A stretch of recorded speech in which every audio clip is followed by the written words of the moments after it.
sachez, avec toutes les ambitions que l'on a à 20 ans. On rêve d'une vie professionnelle et puis d'une vie privée.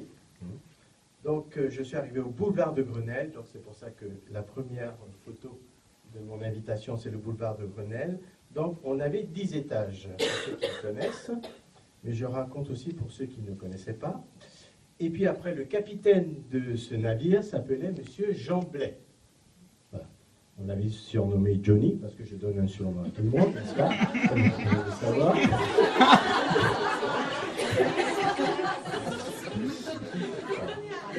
Vous inquiétez pas, par respect, Didier Malric, on s'est vu au mois de décembre, et je lui ai donné son surnom.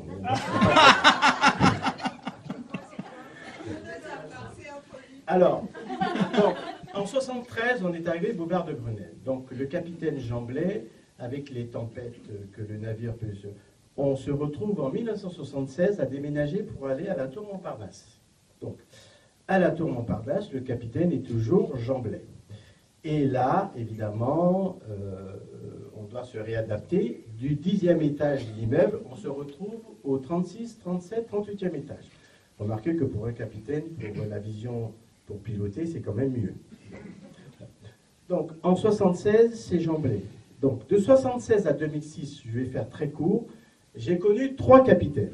Alors, il y avait Jean Blais, et quand Jean Blais a dû aller sur d'autres navires, il y a eu Martine Fontaine qui est arrivée, et en 2005, quand Martine Fontaine est partie pour d'autres cieux, il y a eu Philippe Renard. Évidemment, il n'est pas là aujourd'hui, mais on pourra lui dire, on l'avait surnommé Goupil. Goupil veut dire renard. Donc, n'est-ce pas? Et là, Philippe Renard en 2005 arrive, et donc, en tant que capitaine, il doit justement, avec les tempêtes que Lucrance a subies, mais qui tient toujours debout et à flot, on doit venir à Saint-Mandé, évidemment. Là, c'est le relais par rapport à Lionel, qui prend la direction de la DRL. Donc, de 2006 à 2016, le calcul est vite fait, on a connu 2 capitaines. Donc, Philippe Renard, dit Goupil, et Didier Malric, ici présent. Voilà.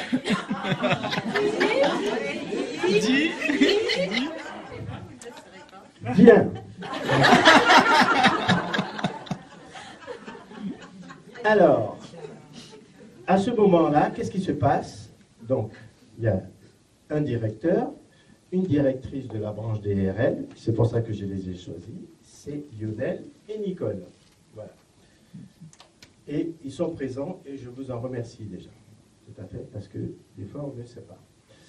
Donc dans la vie professionnelle et dans la vie privée, ces directeurs et directrices que je viens de nommer m'ont fait confiance et je les remercie. J'ai conscience que j'ai eu beaucoup de chance.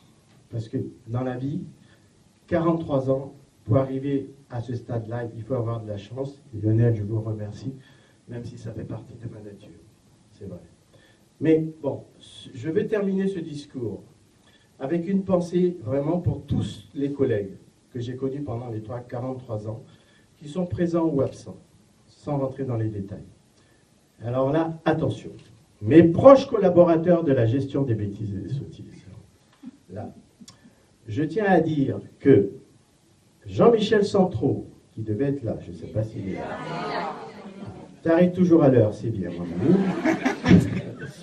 Claude Augustin, Olivier Scat, Lamia Béouche, Jean-Christophe Bastide, Caroline Verspiren, Redouane et Sarah, je peux vous dire que toutes ces personnes avec qui j'ai travaillé ont un caractère et un tempérament bien trempés.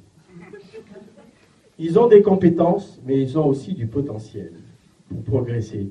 Et je peux vous dire que c'est des gens à qui on peut faire confiance. Si je suis arrivé aujourd'hui, la fin d'un parcours, c'est la plus belle, c'est aussi grâce à eux et je tiens à les remercier. Voilà. Donc grâce à vous, j'ai réalisé mes rêves professionnels et privés. Parce que dans la vie, je le dis toujours, ceux qui m'accompagnent le savent, on réalise toujours ses rêves. Le reste, ce n'est que de la gestion. Alors, un seul mot, je suis heureux, et puis un homme heureux, je suis un père, un grand-père et un musicien heureux. Un seul mot, je vous dis merci.